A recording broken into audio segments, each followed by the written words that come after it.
Mhm. People, welcome back to the channel. Welcome back. You're right. You're seeing is believing. 2 days, 2 streams, third stream in a week. Work rate is improving. Fresh haircut, fresh trim. We're ready. We are ready, people. We are ready to talk about Liverpool. We are ready to talk about signings, release clauses, Zubimendi chat. What do we need? We need people to talk to. We don't need the same faces. So I've just freshened it up a little bit. People are saying, yo, you done a show yesterday. What is there to talk about today? Today is another day. Today we have another fresh panel to give another perspective, more opinions. Variety is the spice of life, people. I have the wonderful Mo Chatra joining me again. Mo, how are you? Hope you're doing very well. Very good, thank you. Yeah, fresh off a holiday, so feeling refreshed. And Where did you go? Turkey. So You didn't use got my you you know, didn't use my parking space this time. You didn't need to not this park time. up. No? Long story, Where, but where'd you no, fly thank you from for this that. time? Where did you fly from this No, time? it's East Midlands Airport this time. Have you got an So airport up there? yeah, it's a very small one.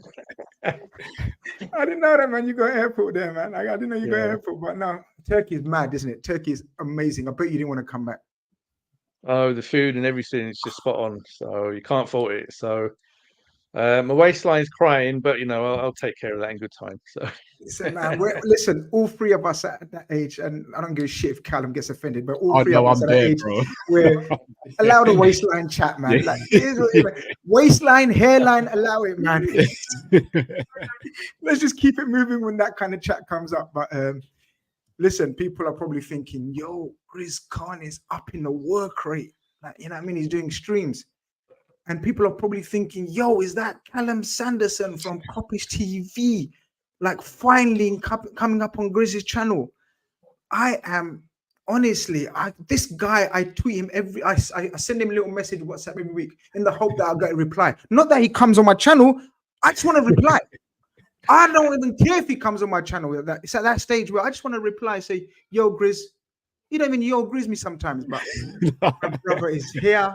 My brother is smiling. My brother is happy. What are you telling me? Coppish. No. Guys, if you don't know Coppish, because by the way, I'm giving him an extra welcome because in the chat, in the title, it says Deep Dive with Mo Chatra. That's because Callum is like temperamental. I don't know if he's coming or He's a going. late Or one. yes, I just one of those ones. Cal, what are you telling me, bro? Pleasure as Nah, bro. always. Nah, pleasure's all mine, man. To be doing a stream with you guys is a pleasure, man. And yeah, thanks for having me on again. Everyone knows how notoriously difficult I am sometimes. And when you reached out, you literally got me at the perfect time today. So I was like, yeah, I've got to jump on, man. Big up Jamie as well. Big up everyone in the chat. Guys, smash the like button for Grizz. Yeah, we know, Subscribe man. to the channel if you haven't already. And Mo Chatra, I've said this to you privately. I'll say it here as well in front of everyone. Your threads, you should be working for Liverpool Football Club, bro. Some of your threads are just sensational. So, bro, pleasure to be on with both of you. And thanks for having me, man. Pleasure is Thank ours, you. people. Pleasure is ours. PID says I was with him, G, when he blanked one of your DMs. Yeah, I know. I'm not joking. He probably was. Evening, lads. Big up Mo, Grizz, and Cal. Smash a like on the way. And if Zubi is joining and a smiling emoji, guys, there's close to 400 of you already in here. We should be on about, considering the level and of talent I've got in front of you guys. You know what I mean? It should be on 200 likes already, but I don't know. I think you're late. Coppish Cow, yeah, people come show Coppish Cow. As I said, if you don't know Coppish, I don't know where you've been. One of my favorite channels, one of my favorite LFC channels. Go and check them out. You see the background, it's easy to spell. Coppish. Above all, great set of lads, and it's good to be chatting Liverpool, and it's good to be chatting transfers, Mo, because often when it comes to Liverpool and transfers, it's like shut us down. Everyone go home. Nobody needs to come into work today. We're doing minimum business. It looks like we're doing some business, even though there's about 3 weeks to go. Better late than never, right, Mo? Because at the end of the day, it's all about quality over quantity. That's what we've been told for the last few weeks. Yeah, but it's like a regular pattern every year now. I'll come out with a little thread in around end of the season, May, saying we got some money to spend. Don't worry, guys. And then we don't spend much, and then people have a go and say, "Oh, you told us there's money to spend, and why didn't we spend it?" And but look, we all know it's much more complicated than that. We had a manager in Jurgen Klopp who very loyal to his players, and he wanted to keep players around. So it's not always just on tight owners as such. Sometimes they might be willing to open up the purse strings, and it might be the manager who wants to stick to what he's got. But we're in a different world now. We've got a new manager, new management structure, owners that are being a bit more flexible, and I'll talk about that later on. But no, I think there's plenty to be optimistic about. And one of the things Mr. Hughes, Richard Hughes, said a good couple of months back now is that expect us to be up in it in terms of business and activity in August, and we're into August now, and it looks like things are happening. So, yeah, patience is a virtue, people. It is, and especially if you at that level. I mean, people always discuss about other clubs doing X, other clubs doing Y, other clubs doing Z. The only other clubs that I think have been on a level with us, only for the last season or two, is Arsenal. I think only season or two seasons, and Man City. And lo and behold, I think they've bought one player each, is it as well? So what you have to remember, sometimes it's the more business clubs are doing, the more errors they've made that they're trying to correct. So if every season a club's doing 5-6 transfers, they're messing up somewhere. And we don't need to mention the clubs because we know clubs are a whole heap of mess. But we're not here to talk about other clubs. We're here to talk about Liverpool specifically, Cal, off the back of a pre-season tour to USA. Just your general vibes, man. Obviously, bit of a damp squib, end of last season, Klopp leaving, the way we faltered at the end, left a bit of a sour taste. How do you feel now, fast forward a couple of months after the pre-season tour, after hearing our manager speak, etc., etc.? We saying, what's the vibes? The vibe's good. I think first and foremost, love Klopp. Will always love Klopp. My favorite manager of all time. What he did for the club and the foundation he's left. I always compare him to being our Shankly in my lifetime, anyway. Just the way he's left his imprint on the club, I'll forever be grateful. It's given me my best nights as a Liverpool fan. So Klopp will always be a legend and always have a spot in my heart for what he's done for the club and what he's done for the city. When the news came out, though, it was very evident that FSG wanted to move quick in building a structure. And I'll be honest, I didn't think the club would achieve a structure this quickly, this good. And again, I'm no expert with the stuff behind the scenes, but everything I've seen, everything I've read looks absolutely brilliant. It looks like a well-oiled machine again. And the one criticism I had of Klopp and the team before he left was he seemed to be doing too many jobs. Whereas before, when he was just doing the coaching and the managerial work of the football players, it was perfect. But for me, he took on too much and it kind of caught up with him physically. Now it just seems like everything is meshing brilliantly. I was skeptical about Arne Slot, not because I didn't think he was good technically or tactically, but because of the sort of the reputation of Dutch players and managers coming directly from the Eredivisie straight to Premier League has been a little bit up and down. Everything he's said, everything he's done up until this point has been nothing short of brilliant. I like the way he conducts himself in interviews. I like how he seems to be on the touchline, seems to have a great temperament, seems to be brilliant in training with all the inside training videos I've seen. He seems to be brilliant, really hands-on, but also seems to have a great character and personality around the players. The players seem like they've taken to him like that, which is incredible as well. And the football I've seen so far, I mean, I don't want to throw shade at, our biggest rivals, but for a team that's had a manager for a few years and a team that's had a manager for a few months, I'm seeing an identity already and I can't complain at that at all. So the future's looking bright. And if we can get the players that we want, then, I mean, the future's going to be even brighter. You spoke about sort of in terms of the coaching and his hands-on. Mo, you've been vocal about that. We've done shows in the past where you've spoken about Klopp having this authority, or too much authority, some would say. Maybe he took it on, maybe it was given to him, maybe it was a sort of joint decision. But now this structure, I know you're much more in favor of this type of structure where we have a coach to coach football, and then we have the nerds to handle the nerdy stuff. We like this show today, but we'll get onto that later. Yeah, totally. And you know, as much as I respect all that Klopp did, I always felt that his Achilles heel was his loyalty. Now, don't get me wrong, his loyalty to the players is what got that little bit extra out of all of the players. You know, they would run through brick walls for him, and that's what delivered 97 points, 99 points, Champions League, Premier League, Super Cup, you know, Club World Cup, all these things. You know, with that group, and you know, that was great. But then that system also was a very demanding, taxing system, which would take it out of players early. If you look at the players that, you know, delivered Klopp all that success, by the time they were hitting 29, 30, they'd hit their peak and they were on their way down. Because I think that all was so all in, and it was taking it out of the players. And so when the players were then being retained, it was working against him. And I think his loyalty to the players and vice versa was so strong. It needed that kind of dispassionate, objective set of nerds to say, no, hold on, all the data that we are seeing, all the metrics that are coming through, you know, our analysis, their running stats and all the rest of it is showing that this player in the next few months or next season is going to drop off big time. So now's the time to move that player on, and he would be reluctant to do so. And you know, we saw that with the likes of Jordan Henderson.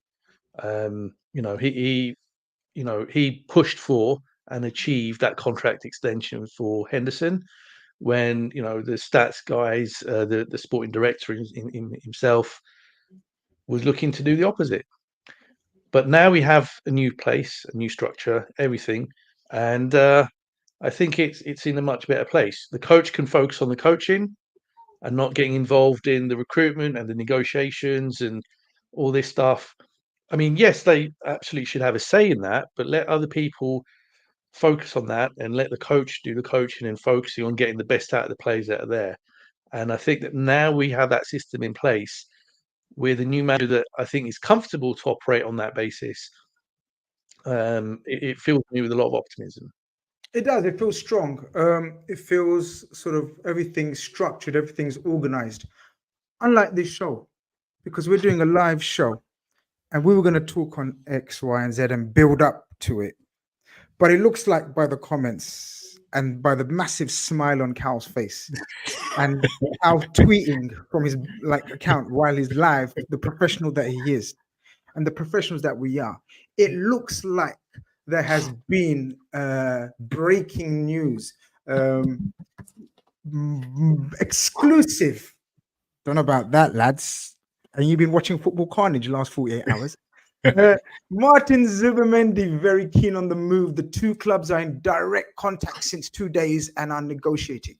Zubimendi has internally already given his green light. Cal, you know, if I had like A4 paper and like file of organization, I'd just chuck that now because fuck knows what I'm going to talk about for the rest, what we were supposed to talk about, what we're going to do. This report is coming from, I believe, Matteo Moratti. Someone confirm if that's true or not. If so, then that is very, very legit. He's a tier 1 journalist, let me tell you that. I guess we have to go dive straight into it. Zubimendi, I think I've WhatsApped you sort of rumors, I think 3 times in my life. I mentioned Thiago, Jota, and Zubi. Thiago, Jota, and Zubi. No, I got one wrong as well. I mentioned you one other that I got wrong, but my record with you, I can't remember what I tweeted. Have you? Yeah, I think so. I was going through my messages. I can't remember off the top of my head, but 3 out of 4 is not a bad record. Not bad at all. Not bad at all. I WhatsApped you and said Zubimendi, and you went, you smiled. Through the message, I could see your smile. Which suggests you're a huge fan. Talk to me about this fella and what you think he will bring, not what he might bring, because I also was going to break at the end of the show that I am absolutely confident he will join. But it's out there now, so it is what it is. We saying Zubimendi, Martin Zubimendi. He's fantastic. As a footballer, he's my type of footballer. comfortable on the ball. He's got a bite in his challenge when he needs to, spatial awareness, just defensive awareness. He's an all-round fantastic midfielder.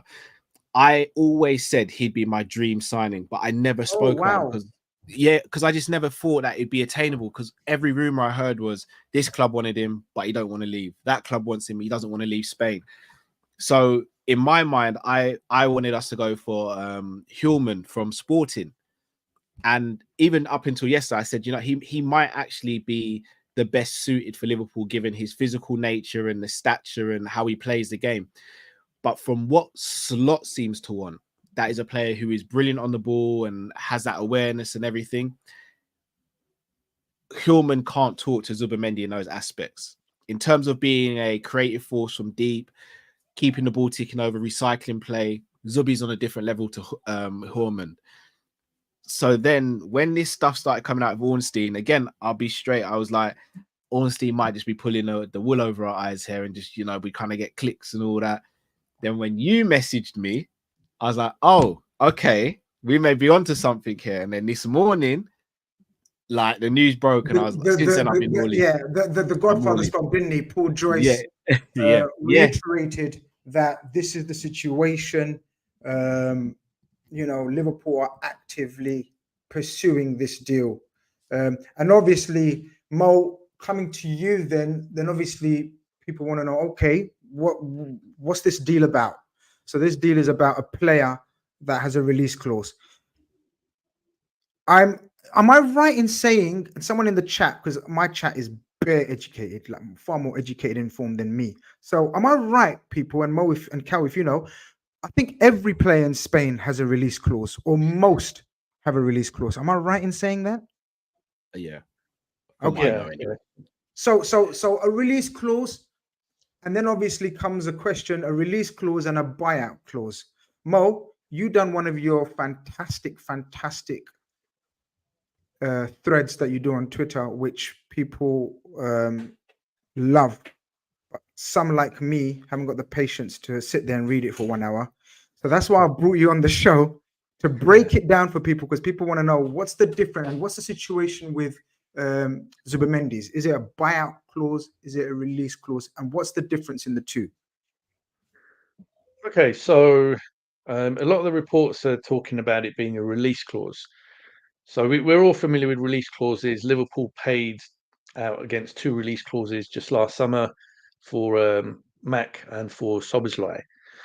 And those deals were, I think, 35 million, about 60 million between the two of them.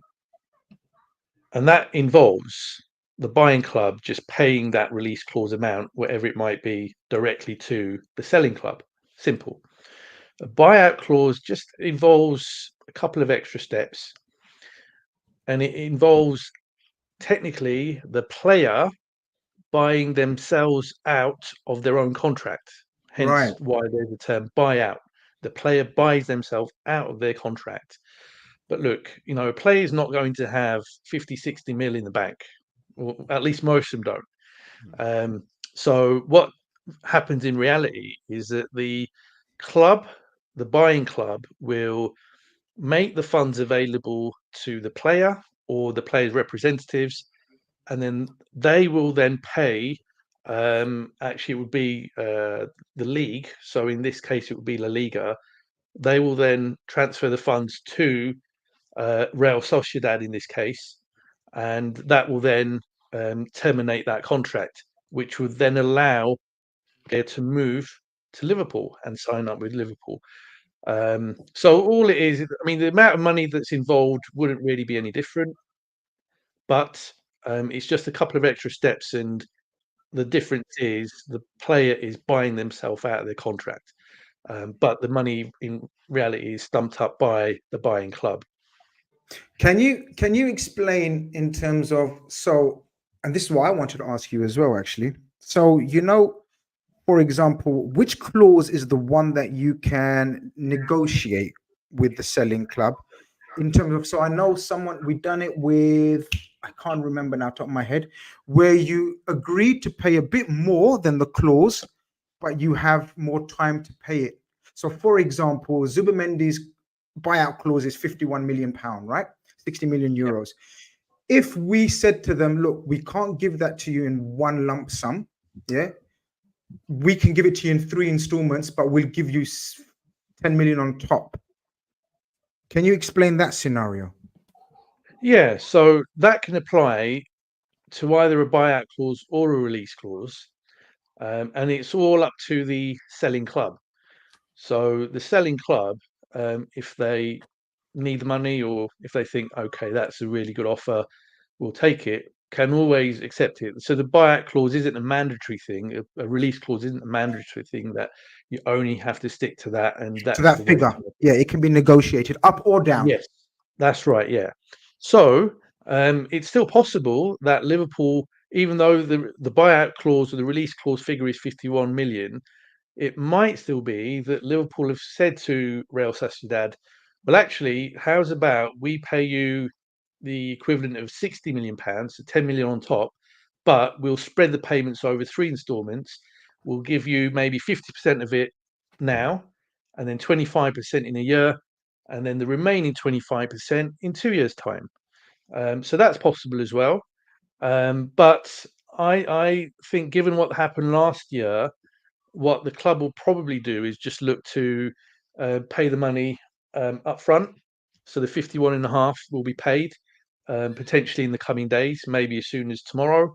If it might not move as quickly as that, so we might not have a Zubi Thursday, we might have a Zubi Friday, but as long as we have a Zubi Dooby Day, bro. Zubi Dooby Day. That's what we're gonna call it, people. Hashtag Zubi Dooby Day. There you go. Yeah, there you go. So look, when that money needs to be put down and transferred, then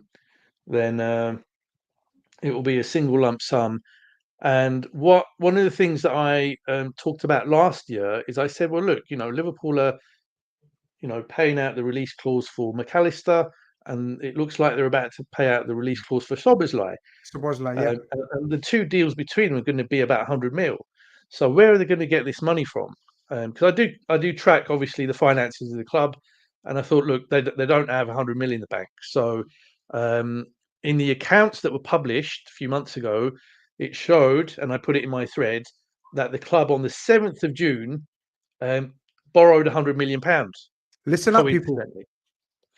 But then when I put my thread out earlier, they said, "Oh, but what about the Caicedo money from last August?" That's always the question people ask. Go for it. Yeah.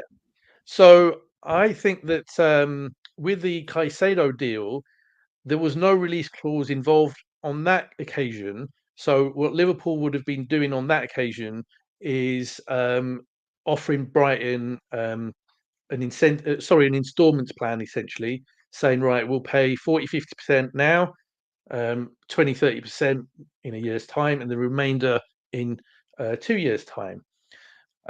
So in reality, they might have had to find another, 40-50 million initially up front for the Caicedo deal. So it's not as if they had 110-150 million in the bank. And that money, I kind of suggested last year, should have been available. And there's no reason to suggest that money has just been spent on other things, even though we know that the cost of the Anfield Road and expansion, overran quite a lot because, the contractor went into liquidation or something, and then they had to find a new one, and there was delays. And so, even though they might have money set aside for transfers, ultimately, if more money is needed elsewhere, they have to find it from somewhere, right? So they might have had to use some of that money to just get the job finished on the Anfield Road End expansion. But look, the club is going into a season where it's going to make more money than ever in its history. 650 million minimum turnover for this coming season, and it could even be hitting as high as 700 million. How much is that compared to last season or last couple of seasons? So it's been about 590 mil. And to put it into context, there's only about 4 or 5 clubs in history that legitimately generated that amount of turnover. Keyword? Legitimately. This is why we love Mo. Keyword. Keyword, people. Legitimately. And that goes to look, in 2024, saying the right way, I don't know how to explain the right way. So when people say Liverpool do it the right way or Arsenal do it the right way, I don't want to get into a big moral ass debate, but that just shows you the rate of progress and the effort and the work that we're doing behind the scenes. Obviously, we want to see it on the pitch now, and this is where it's crucial now, right, Cal? That we're booming off the pitch. The stadium looks immaculate. We've got a new coach in place, new whole coaching setup, structure, physios, doctors, masseurs, everything. Now it's time to go again, isn't it? In terms of, the Klopp 2.0 didn't materialize.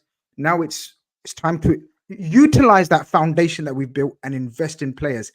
It looks like Zubimendi is the first installment under the new regime.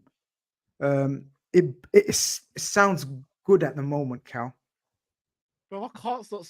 Grizz, it's taking everything for me not to go wild right now. Like, go wild, bro. People are making all sorts of pause comments. I don't want to bring up, you know what I mean? This pause culture needs to stop. You know what I mean?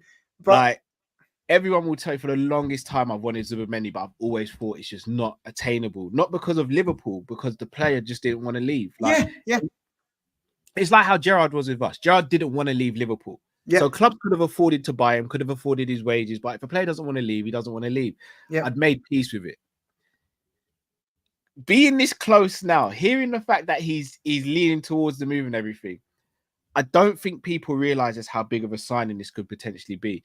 He's in his prime. When we signed Fabinho was 24 years old, if I'm not mistaken. Yes. We got the best years out of him. And I've always said this, a team is only as good as their defensive midfielder. And I think I've got enough proof to back that up. You look at France when they had Vieira and Claude Makelele. You look at Spain when they had Xabi Alonso or Busquets. And you look at Liverpool when we had Fabinho, Man City with Fernandinho and Rodri, Chelsea with Kante. Like, the DM is such an important position, not just defensively, but offensively now. And we haven't had that since Fabinho was in his prime. I'm not saying Zubimendi is world-class right now, but if there's a player out there who could take that next step, it's definitely him. When we saw England play Spain in the Euros final and Rodri came off, I saw so many people laughing, going, "Oh, it's done. England are going to win." And I was sitting there going, they have just swapped out Rodri for Zubimendi. So for anyone who's not seen Zubimendi, you are now going to find out what this player is about. And lo and behold, he showed it. And when I saw that, it was just like, I wish we could sign a player like this.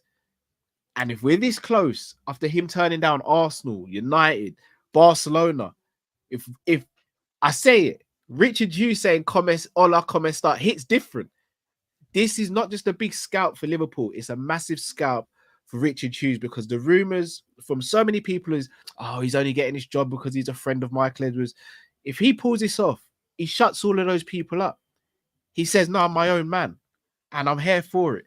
By the way, people have been sort of debating and asking, Edwards is back. This is the Prince of Edwards or whatever. This has the imprints of Edwards and everything. Let me assure you guys, this is a Hughes statement. What's his first name? Richard. Pierce Brosnan. Brother. Pierce Brosnan. That's what I'm talking, bro. That is, you know what? I often think it reminds me of someone. It's Pierce Brosnan. This is Richard Hughes. And this, as I said, so many people are saying statement and Cal saying statement. This is a statement signing, because Zubimendi, like Cal has said, Arsenal. So I got the information, like I revealed yesterday. I didn't get it from a Liverpool source. I confirmed it with a couple of Liverpool people, but I actually got the information from an Arsenal tier 1 journalist who said his opening statement, his opening tweet was, message to me was, angry. Looks like you're nicking my dream signing. I was like, what do you mean? Marino or whatever? Because they're about to sign Marino. Yeah. He said, no. You lot after Zubimendi. I said, yeah. Same reaction as Cal. He won't leave. Real Sociedad won't sell. That's like selling, I don't know, Szoboszlai and McAllister. Yeah. in the same summer. You know, whoever you want to pick, 2 midfielders, starting midfielders, absolute ballers. I said, this ain't true. He said, I don't know if he was still dubious. This was a day and a half ago, 2 days ago. He said, I'm still dubious. You'll be able to convince him because Arteta couldn't convince him. So I don't know how you lot are going to convince him, but you're definitely after him. Well, if we've convinced him, as Cal says, Mo, that is a huge statement of intent because this guy loves his club, boyhood club, didn't want to leave Spain, wanted to venture out. If Richard Hughes, in his first assignment, surely what's the distinction? Because I don't know, I never got a distinction in my life. What's the highest mark you can get? Distinction? This is a distinction, right, Mo? Because pulling out Zubimendi out of Spain, boyhood club, not letting him go to other Madrid or the Barca's, clutches of Arsenal, Man United to a lesser extent, because as I said yesterday, Man United approached him 2 weeks ago as well, and he brushed them off. The fact that we're on the verge of claiming his scalp, or getting his signature, it's a huge statement, and it's one of those ones, guys, that we needed the new regime to pull off to make us feel good. Because look, there was a bit of cynicism in all of us, like, we're starting all over again. We needed a feel good move to bang, and this is one of those, right? Yeah, totally. And again, one of my complaints about the club is that it's a footballing giant. It's a super club, and yet in the transfer market we often don't act like that. If other clubs are trying to compete against us for players, we try and shy away and back off. That's not how we should act. We should say, no, bring it on. We'll we believe in ourselves. We think we can sign anyone. And just a few weeks ago, a lot of Liverpool fans were a bit disappointed that, how come United have signed Euro? Why haven't we been able to get him? And we heard that he wanted to go to Madrid, and we thought, okay, let's just give up. And United have jumped in and they've got him. And for me, though, this is a much bigger statement because this is a player that had even more suitors in his prime. Like Cal says, this is prime. It's not like buying a youngster who's potentially XYZ, who's not. It's not like buying a great player that's nearing the end of his career and paying him huge wages like certain clubs. This is buying, like Cal saying, all of our bad boys of recent times we bought at this age. And like I said on the stream yesterday, we're buying a proven winner. How many times have we cried out for buying a proven winner? We can buy potential like Gini Wijnaldum, Fabinho, Mane, Salah, were all, we saw the light. We saw the potential in them. This guy's just coming off, as Cal says, donning a European Championship final. Also, can I just jump in as well, boys? Another thing that I think we've all overlooked, him being 25, who's the defensive midfielder we see in the future? Stefan Bajcetic, right? Yeah. He gives him enough space to grow as well. It's not blocking his path. If he was 21, 22, you're probably looking going, is Stefan going to get as many chances? He's 25. By the time Stefan's 22, 23, you're probably looking going, they're competing for the spot now. And who's winning? Liverpool. I'm loving this game. Spanish as well. Spanish as well. Both. I'm just saying, what's Sergio Busquets' initials? Just saying, innit? Stop that, man. Just saying. I'm just saying. Mo, I believe that we are going to pay the release clause in full. I believe Real Sociedad have no intention of changing the installment plans. Like, I mean, even I couldn't get an installment plan out of Sociedad. Trust me, man. I can get installment plans out of everything. Curries, you name it, man. Bruv, when I get that bill, the first thing I do is, talk to me installments straight away. Talk to me installments. I couldn't do this. I couldn't do this, man. But Real Sociedad have every right because they were worried. Obviously, they can't do in this situation. The selling club, there's nothing they can do, right? If the clause is activated, as long as you can get an agreement with the player. Richard Hughes, obviously, we knows the agent of the said Zubimendi. We know it's the same agent as Areola and Xabi Alonso, who we know we had discussions with. Areola, we know Richard Hughes brought him to Bournemouth. It just looks so calculated again, isn't it? I love when Liverpool work like this, right, Mo? It's proper, isn't it?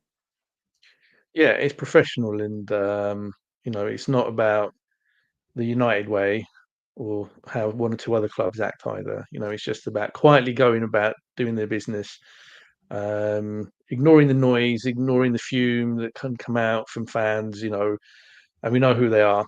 Who, if we're not making a signing in the first week of the transfer window, then they're kicking off about the usual things. And look, it's about getting the right players through the door at the right time. And we had the Euros, taking place, so we've got to account for things like that. And we also need to recognise that a lot of the other top clubs around didn't do much business, in the month of June and much of July.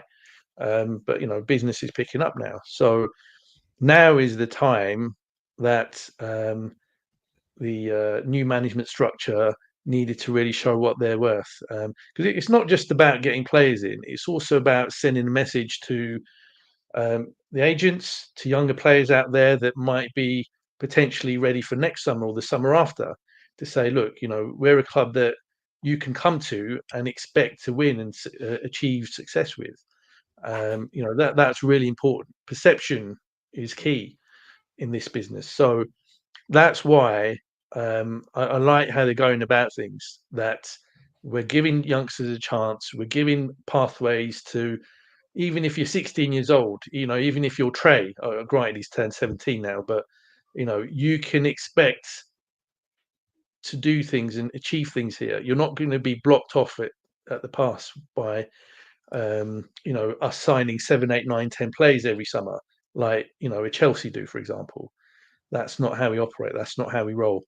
So I like how they're going about things. It's not just about getting those marquee signings in for the first team squad. It's also looking to the future and saying, okay, for our academy, which players would help bolster that setup so that in the next 2-3 years they can then start coming through.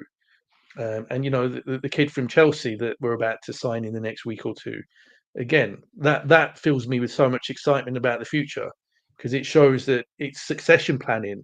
That, And again, for the now, so that was a yeah. succession type planning, and everyone, guys, shout out to my friend Andy, whose actually son plays with him, has played with him, the young fella that we bought from Chelsea. And he says, Grizz, every parent goes to watch his son play football. I was there for 5 minutes and I forgot about my son. I started watching this other brother play. He goes, that's how good he was. So that's succession planning. This is planning for the now, people. I hope you can read. I hope you can read. I've put on the hat because it's Friday, even though it's not Friday. It's time to celebrate, people, because when Orny tweets, our Lord, there's a different feel to it. He says, Real Sociedad expect Martin Zubimendi to accept move to Liverpool, according to Sociedad sources. Clubs would still need to agree fee unless LFC decide to trigger the 60 million release clause, which needs to pay in full. I believe they're going to pay it in full because Sociedad, I think, are insisting on that. But who cares, man? That's semantics, pedantics, whatever you want to call it. I don't give a shit. Cal, let's have it, Grizz. Zubi's on the way, baby. but do you know what? Those Arsenal people, because I've got so many people in my Arsenal mentions are like, yo, these brothers think slot machine is going to lure when Arteta, the Basque son, couldn't lure his prodigal son away from Spain. How's Slot going to do it? It's Xabi Alonso's prodigal son. And where's Xabi Alonso's heart? Liverpool Football Club. Speak to us nice.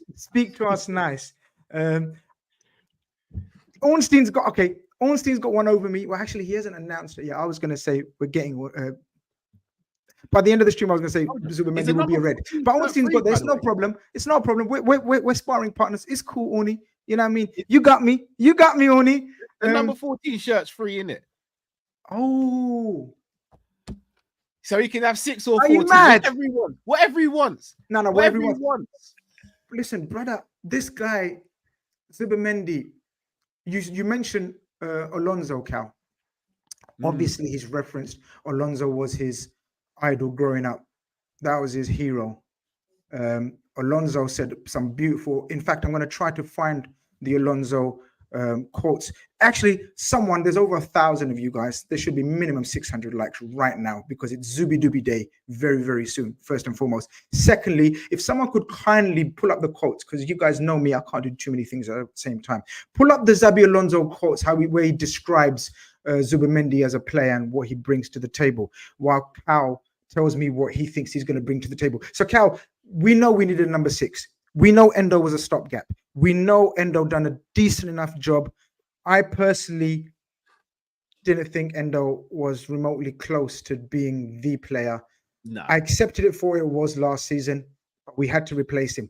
Are you encouraged, Cal, the way Slot has ruthlessly, because Mo spoke about ruthlessness and Klopp's sentimental value and all this business with players, looks like Slot has come in and said, Mina, care. I don't care. I want my philosophy to implemented. And Endo, you're a lovely guy in that. You can stick around if you want, but I want a certain type of player. Ultimately, and I think me and you spoke behind, we may have a few differences in terms of the type of number 6 we want. But you're convinced this is the type of number 6 because I'm assuming he's going to play with McAllister in the double pivot. Is that what we're looking? So I have a little theory. I might be completely wrong, and maybe it's more of a hope than a theory. I think Slot will utilize Trent in midfield. I think we might see a pivot of Zubi and Trent and Mac in the 10 as the first choice. If that happens, that's my dream scenario. But let's say Trent stays at right back and it's Mac and Zubi. Over the moon. What Copa America and World Cup winner next to European winner. Grizz, I'm in fantasy land here, bro. I'm not gonna lie to you. Life's good at the moment, bro. Life is good. You just reminded me. You're right. Yes. World Cup winner and a European. Winners. Grizz, we're back, bro. Like, I was always told under Klopp's regime, your midfield's dead. They're just water carriers. If we get Zubimendi, who's gonna call my midfield dead now? Wow. Who's going to have the cojones to say, Cal, Liverpool's midfield's dead? Who's going to say it with a straight face? Big up Nerd Beats, who made that wonderful, wonderful thumbnail that makes Cal look much better than he is in real life. And Mo, flattery for Mo as well. I look like a dodgy football agent, bro. Big up. This is the guy you need to thank for making both of you look so good in the thumbnail. He says he thinks it's Zubi, Grav, and Mac in the 10. Graven, but we've got options. Yeah. Rotation. So many options. Mo, you saying? So many options. I mean, like Elliot, he's just kicking on so much, so quickly. In the number 10, he'd be a killer this coming season and seasons to come. Szoboszlai in that same position. Grav, I mean, he didn't look too bad. In the last game, in that kind of base of the midfield, his rotation options are just endless. It's just mad. This is crazy because it's like suddenly, right? And Cal's right. Rewind a couple of years, and we were talking about the Brexit midfield, water carriers, workmanlike. Thiago was the first inkling towards a change in philosophy. We know how that ended because of his body, not because of the man, the talent, the myth, the legend that is Thiago Alcantara. I will never let anyone speak down on Thiago Alcantara. His body just couldn't handle it. But these guys, I believe, correct me if I'm wrong, all under 25? Is every one of our midfielders under 25, guys? Apart from Am I wrong? Yeah, but Endo are gone in, isn't it now? Yeah, Endo's gone. Is everyone under 25? Oh, he's future proof as well. He's beautiful. He's future proof. Bro, I mean, but this is what we dreamt of, isn't it? We wanted succession planning. We wanted the now. We wanted organization. Maybe behind the scenes, they know what they're doing, guys. Maybe sometimes give credit where it's due. We get frustrated, we get angry. But because that press conference, guys, let's go back to that Richard Hughes first press conference where he sat next to Slot. And he literally says, let's just wait until let July run its course. Yeah, everyone go mad, do what they got to do, and then August, you know what I mean, we'll see what go on in August and we'll make some moves. This is a huge, huge, huge move, man. Zubimendi, Gravenberch. What do you think about the Trent scenario? Because if we're buying, because look, I think the guys, and I want to open it up to the people in the chat as well. The notion was if Trent plays in midfield, he has to be next to a physical, dominating, who's going to do all the running for him. Zubimendi ain't that guy. So I think it suggests Trent is going to play in the position that I think made him the world-class player that he is. I don't know if you guys agree with that, or do you think he should be playing in midfield? Mo, you go first. Yeah, I mean, I think that he was certainly giving those kind of vibes out that, look, he would much rather prefer playing in midfield. And his performances toward the back end of last season at right back were that of a player that didn't seem all that interested. I mean, I think he gets unfair stick for sure, and he gets judged to a different standard than most other right backs. I mean, if you look at Trippier, for example, for Newcastle, he had an awful season, and yet there's hardly any spotlight on all the many mistakes he was making. Look at Kyle Walker. Yeah, exactly. Yeah. So, you know, Trent at his best is still by far the best right back in the Premier League, for sure. But at the same time, he's a player that I think would prefer to play in midfield. So I think this is going to be a real big test for Slot to see what he can do to make Trent both perform effectively in the system he wants to operate, but for Trent to feel fulfilled in playing for this team. And it might not be possible. Klopp didn't really achieve it last season. Let's see if Slot can. Maybe he can. You never know. Now, is it fair to say last season, and you may agree, disagree, and that's the beauty of opinions. Is it fair to say Klopp maybe got a bit confused in the end about Trent role? Sort of not having a clear plan or definition, you know, like in terms of what is he, and do you think now with Slot being renowned to be more of a coach, hands-on coach, whereas you know, Klopp probably would admit it's not his most biggest strength. Klopp was a manager, man manager, motivator. Of course, knows his tactics.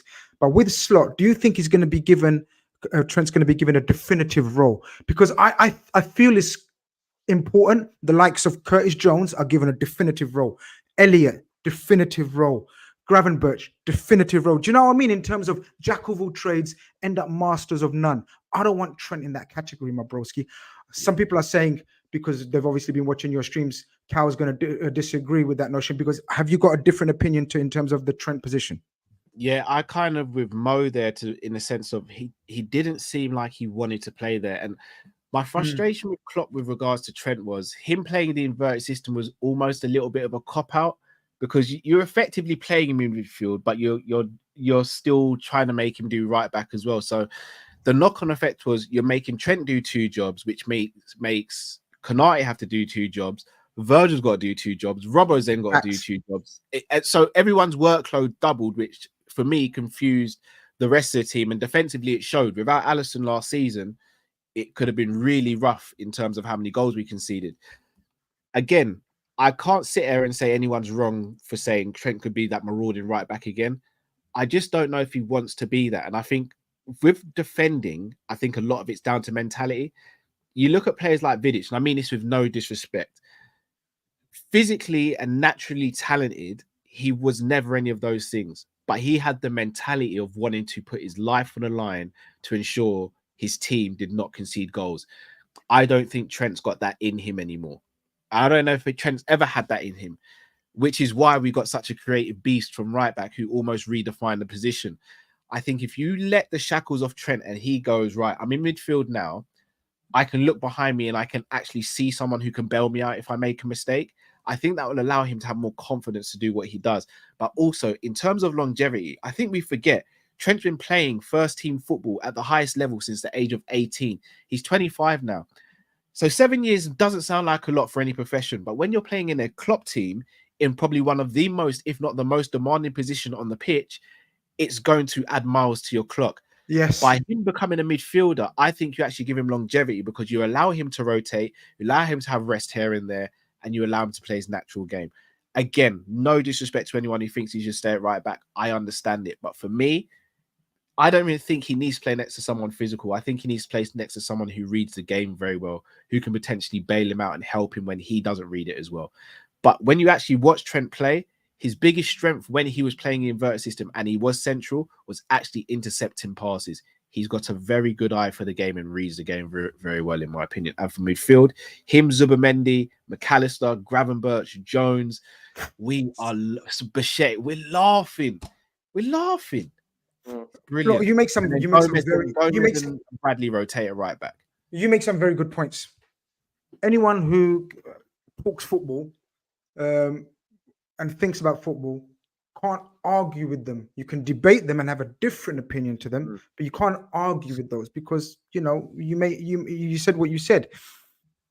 I am in the boat of I was worried at stages about Trent's desire. One of my criticism of Liverpool in recent years was I genuinely think we've only got about 2-3 players in our whole team that enjoy or think about defending first. And guys, the only players I could think of, and help me out here, guys, Robertson, Khanage, Endo now. No one else, guys. You don't think Virgil? No. I don't think Virgil thinks defense first. I'm not even sure about Robbo because no, I think Robbo. No, I'd give Robbo the benefit of that. Virgil thinks progression, getting me on the ball, whatever, forward, blah, blah, blah, blah. Kwanzaa, forward thinking. Actually, Kwanzaa could be elite. Kwanzaa could be a mixture of both. I don't want to go overboard, but he could be the best centre back to ever grace the Premier League. Wow, that's something I would say. No. He's mad. I'm here for it. Kwanzaa is mad. Please, let's push the agenda. It starts today. Let's do it, bro. I'm telling you, innit? I'm older than you lot. I'm seeing a lot of footballers, and I don't lose it easily as youngsters. I just don't like, generational. Him, world class, elite. No, but I seen Maradona and Zidane playing their prime, and them man, and Van Basten and Baresi and these guys and Maldini. Gerald Kwanzaa is him. But the Trent scenario, I agree. I just think he had to find a role. He has to know what he wants as well. I think they will have had that conversation. I think you're right. It's a mad conversation they'd had. It's a vital conversation because if Zubimendi is the first piece of the jigsaw, and guys, I've got all your super chats. So I'm going to read them out. I just wanted the conversation to flow and hope you guys are enjoying it. If you are enjoying it, show your appreciation with a like. That's all we ask for. I'm enjoying talking to these guys. I haven't spoken to these guys in ages, and I'm fucking loving it. And what a time to pick to speak about it. So appreciate the love, appreciate the support. What now then, Mo? In your opinion, if the midfield and the DM is what we wanted, and this is the kind of midfield and DM we wanted, where else do you think we should target? Or as some are saying, is no, we're calm with this. We don't need a DM, and that's it. Because the question will be centre back. Matip retired. Konate injury prone. Gomez had injury issues in the past. I know he had an injury-free situation. Virgil, I've got a hot take on Virgil, but we're going to do that on another show. Kwanzaa, young blood. Even though I've called him the greatest defender the Premier League's ever going to see, he's still young. He's allowed to have an off month or two, which he's naturally going to have. Yeah. Centre back or left back or forward? Right. Okay. So in order of priority, then, if and when we get this Zubi deal over the line, for me, for sure, left back. I think if you look at the two options there, we have Robbo, who's done for me. Yes, I mean he can still pull out the odd good performance here or there, but if you look at the last couple of seasons, there were so many really ropey performances. I think he's unfortunately done. You know, he's been a massive servant to the club. He's a legend for Liverpool Football Club, but you know his days are numbered. Tsimikas is never that player. He wears his heart on his sleeve, gives it his all, but he's got a certain ceiling, and that's not at the level of what we need. So I definitely think we need to get a left back in. Centre back depends on what happens with Joe and with Sepp. So if both end up staying, then arguably we don't need to bring one in. So I think Joe is staying, and I think Vandenberg is going. So how does that change your thinking? If I'll tell you that's the that. case, then definitely, I'd like to get one in. And there's been the rumours about the Inter Milan defender Bastoni. So he's absolute class, and if you manage to get him over the line, we're in absolute dreamland, aren't we, Cam? So I tell you what, So if we get Bastoni, that one, okay. So we've had all the good news, we've had all the hype, we've had all the bombers. Bastoni, I spoke to a few people. Bastoni story is baloney. Pardon the pun, if there's a pun in there. No, Grizz, not today, Yeah. man. Yeah, bad Bastoni news story is is baloney. I hope I'm wrong, and Grizz, my why'd sauce is you do turning that to today, barbecue Grizz? and ketchup. But Why'd you do that today, Grizz? listen, we need balance to everything. Balance. My Nah, motto in not life. today we don't. Not My today we motto, like you have your phone when it comes on. What's it called? And you can put like notification. a what? Notification. No.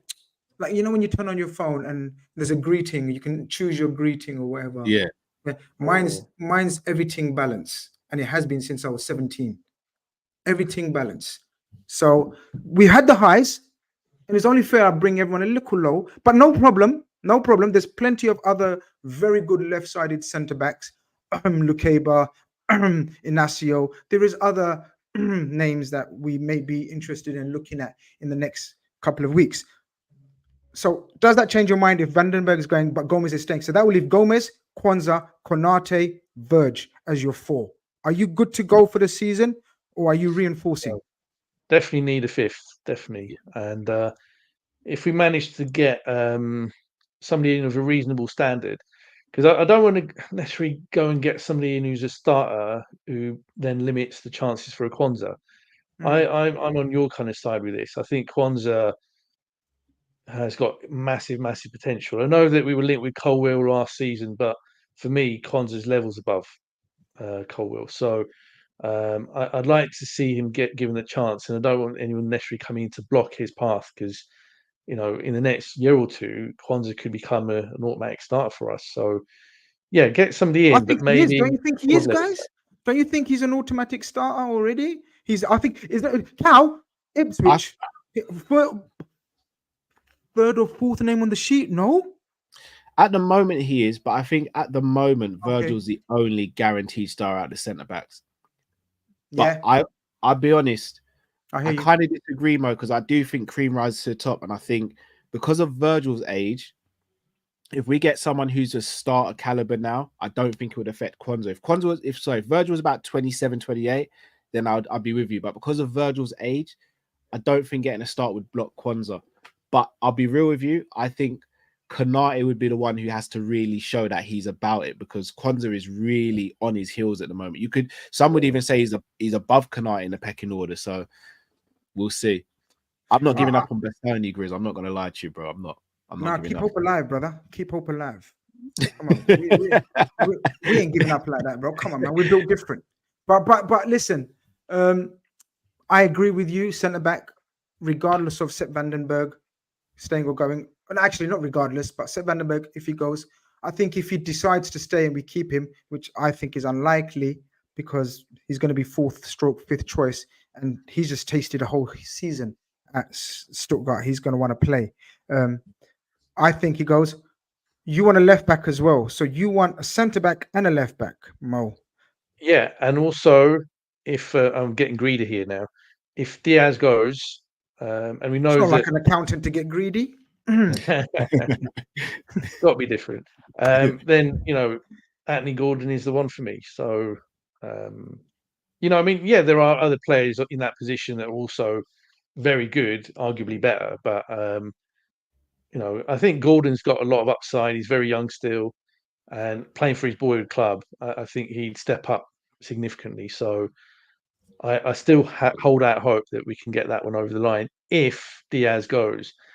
But let's see. If we haven't got 500 likes, that's embarrassing. I'm not going to lie. Over 1,100 in here, and we haven't got 500 likes. That's quite embarrassing. Same question to you. If Zubimendi is done over the line, or about to be done over the line, that's the central midfield packed now and stacked now. Let's not be fucking greedy. Let's not be kids, right? And ask for more, right? But what next though? Because crucial parts of the area, crucial parts of the team do need reinforcing or future planning, like it seems to be we're in the process of. I genuinely believe, again, I said I'll speak about Virgil on a separate stream. I genuinely we need to start future planning for Virgil and of 100%. course Mohamed. But where's your focus in this window, particular, if there is? Those are the two areas for me. So, okay. It would be centre back. I actually wouldn't mind seeing. Let's say we did sign a Bastoni. I actually wouldn't mind seeing Virgil as right centre back some games and seeing him partner Bastoni sometimes, because I think again having a right-footed and left-footed centre back sometimes can complement. Depend on your position and how we want to play out from the back, can be quite complementary for each other. So a left-footed centre back for me is a priority. Also a left-footed right winger who can also potentially play left if needed is vital in my opinion. Elise was the person I went into the window saying he's the one we need, he's the one we want. Homegrown, young profile, has everything. Obviously gone to Bayern Munich. So now I'm on the Kudus train. Like in terms of someone who I think is attainable, whether it's going to cost a lot of money or not. Kudus is someone who can play left and right to a good level. And the reason why I say that, Kudus playing right means that you're future-proofing the position for Mo. But also, if we're in a game where we're playing against a team who's just really resolute in their defending, if you are able to have two wingers who can play traditional, then it also opens up the game as well and allows the midfielders to get more involved in the game without congesting the pitch and still being able to keep it wide. So for me, the dream signing would have been Elise, and then Kudus was my second choice. Elise's gone, so Kudus is my first choice now. If Neto wasn't injury prone, Neto would be my absolute go-to, but it's such a risk going in for Neto with the injuries he's had. It is such a risk. I'll admit I'm not overly gassed up on Gordon. I think he's okay because a few people, because chats, the community knows. I've never called him basic. So community is calling you out and like grassing you up to me. Like why they got like Cal don't like Grizz, Cal don't like Gordon.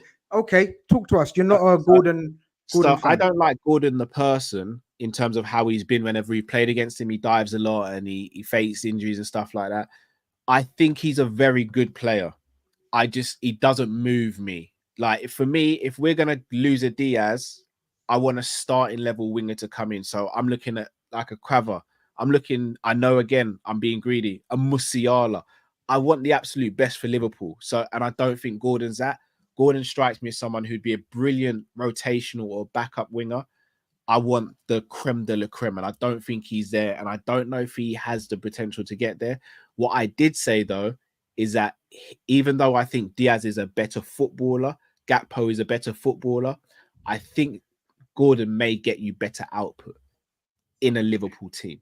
So I don't think he's a scrub, not by any stretch. He just doesn't move me. Mo, you want to come in left guys? Sorry, Grizz. Do you know in the left guys? Do you think Slot might be tempted to go with Gakpo as a starter after how he performed in the Euros? I think Szoboszlai might play there sometimes. Okay. I think Szoboszlai is one of those Swiss Army knife. Like he can, but again, I don't want him to go down that route of playing here, playing there, playing there, playing there. I want him to have a definitive role. But look, I hear you again, Cal. Again, when a man like you talks football, you can't argue with it. You can debate it. I disagree. I think Gordon in this team moves us up a level. That's fair. I absolutely agree with you in terms of I could stand him when he was at Everton. Oh, I could not stand him. And maybe that's what sometimes stays in people's bias when they're assessing the player and his ability and his potential. So I think I said it on Twitter that Gordon News is about to break 2 days before it broke. I think Gordon could be a game changer for our attack, because I think our attack has become one-paced.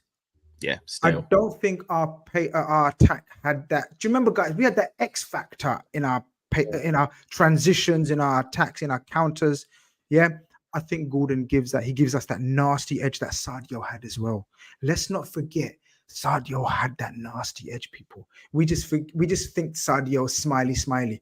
Brother Yeah. left challenges in there, elbows in there. He got red card, didn't he? No. Did he get Man red City, card? yeah, 17, Man 18. City. Edison. Sadio had that edge about him. Gordon, I agree, diver and all that, a big diver, I agree. But for me, he brings that sheer searing pace that I believe we need, because Mo is not that guy anymore. Gakpo, once he gets going, is quick, but he'll be off the pitch once he gets going. Yeah, Right? yeah. Nunes, again, another whole debate and another whole show. We'll run over time, so we're not going to go into Nunes debates. And I think Gordon will be a Liverpool player. This summer, so I'd cut you. This summer, yeah. I think there's a 50% chance this summer, but I think there's a much stronger chance in the summer, in the January window. Yeah, I not think even January. the summer, in the January window. Yeah. I don't think he's gonna. This could all go bang in our faces if he signs that new contract they're offering him. There was rumors that they're offering him 200,000 people. I'm of the understanding, by speaking to people that are very highly connected to Newcastle, he's being offered double his current wage, which is 60,000. So he's being offered 120,000. If he signs that 120,000, I still don't think that scuppers his deal for Liverpool, because they'll put a release. Right. So there'll be a release clause, and the wages don't matter to us because we'll pay him 120, 130, 140, up to 150. If he signs a £200,000 deal, it gets very tricky. It gets very sticky, because we don't do business like that. But I think Gordon becomes a Liverpool player. Go on, what you was going to say? Yeah, but at the same time, Newcastle's finances are very precarious. With the PSR rules, they're on a knife edge. So are they on a knife edge still, Mo? From what you know and from what you understand, and you read the Financial Times, so do I, like, sometimes. But what's the situation with Newcastle? Because obviously the rumors were that they've sold it and fixed it. Well, yeah, to an extent, but that was only to comply for last season. Now we're into a new season, and they're still having to be very cautious and careful about how they manage their wage bill. And there's new rules coming into effect around the wages relative to turnover. So Newcastle are not going to go silly with offering players Man United type salaries. Yeah, makes sense. Right. So it might be up to 120. I just don't see any way they're going to go up to 200,000 a week for that player. And I think also his head's turned. So, how are they going to really turn him around when his heart is set on Liverpool? So let's see. Guys, it's been a fantastic show. Breaking news while we're on the show. You can't go wrong. I'm going to finish the show by going through the super chats. Thank you very much for all your donations. Guys, never panic when you send super chat. I will go through them all, but I don't like interrupting the flow sometimes. But big up all of you and respect to all of you lot. Sharif says, random question, Grizz, what's your favorite PFC? Is that like the PFC, like PFC's chicken shops, I think? Yeah. Morley's. Oh, my guy. If you know, you know. If you know, you know. Yeah. If you know, you know. That's it. Morley's. I don't think you've got any of those up where you are, Mo. You just barely got a bloody airport. Yeah, how you can have a Morley's? You know what I mean? Rashid says, hi, Grizz. I heard a Real Sociedad fan saying that Zubimendi is as loyal as Gerrard was with Liverpool. Thoughts? When Liverpool come calling. Yeah. It's different though, because we were winning stuff with Gerrard. Even though we didn't win the Prem, we were still winning other things, whereas Sociedad might not be in that situation. He's 25 now. He's always wanted to go to another level. Yeah. You know what I mean? He's always had that burning desire, but it was like always with if not with Sociedad, another Spanish team.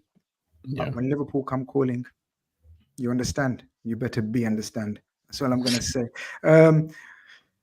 Kaz says, boys, let's go. Zubi. Philippe says, my hope of LFC, big up Philippe, man, long time. My hope of LFC falling off when Klopp ain't looking good. Slot rate highly. LFC run well again in the background. Signing strong squad, scary. That's respect from a Newcastle fan. Sharif says Arsenal fans gone from Zubimendi would be a game changer for Arteta to he's overrated. They're gonna do that. By the way, Typical. Grizz, what's your favorite chicken shop? Oh, that's what he's saying. PFC. Yeah, Morley's, my bro. I'm open for you to treat me to a Morley's, my brother. Hit me up. You know what I mean? Or send an Uber of Morley's around my house. I'll send you my address. Yeah, man, we go way back, bro. It's Stroll. Big up, big up. It's a salute, gang. Second baby on the way now. Zubi, unreal. Big up, big up, big up, Stroll. Great Stroll. Top guy, top guy. Plant Boy 100%. TX says, hey, Grizz, hope the US treated you well. Trip treated you well. Couldn't meet this, but next time. Also, what's up, Cal, my friend? What's up, Cal, my friend, first? Yeah. And USA trip treated me fine. Come back with a tan, refreshed, tired. It was amazing, amazing, amazing, amazing. And of course, I managed to speak to Arne Slot in a press conference. Like, dreams are made of, man. Like, what do you mean? Like, that's what dreams are made of. Man like me. Come on, man. A spoofer, a nothing person like me sitting there in a press conference with Paul Gorst, James Pearce, I forgot his first name, Steele. Is it Luke Steele? Lewis Steele. Brian Duran, all of these LFC connected journalists, and I'm getting to ask a question. They're all turning around like that. Come on, bro. Highlight of my life career, footballing content career. Delwyn Jones sends in a generous super chat. Big up, Delwyn. He says, reason why we're getting 6 because Endo isn't doing what Slot asks. He's just not fit enough, fitting perfectly. I like Endo. He's been good, but he won't be a star. Slot and Hughes is absolutely will be ruthless from now and years.